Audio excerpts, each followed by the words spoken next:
กันเลยไปกว่านี้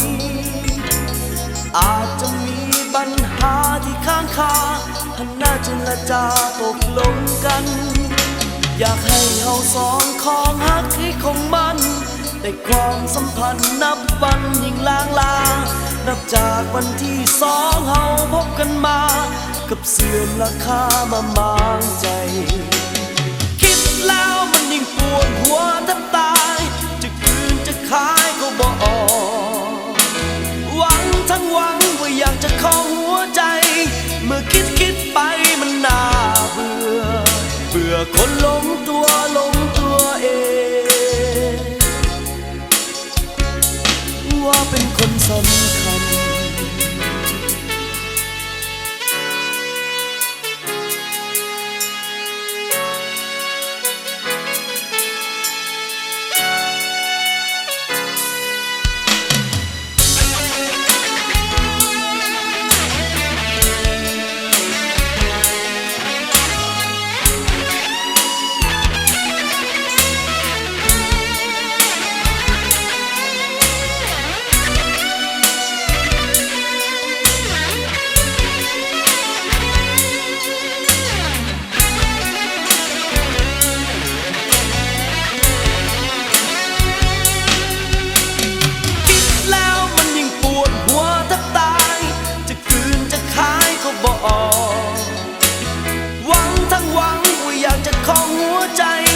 เมื่อคิดไปมันน่า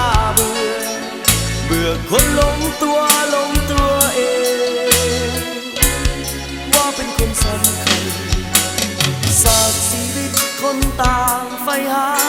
บ่เสียเวลานี้ให้ไฟเพ้อ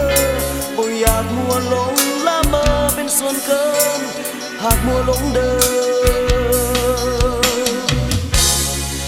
ต้องเสียน้ำ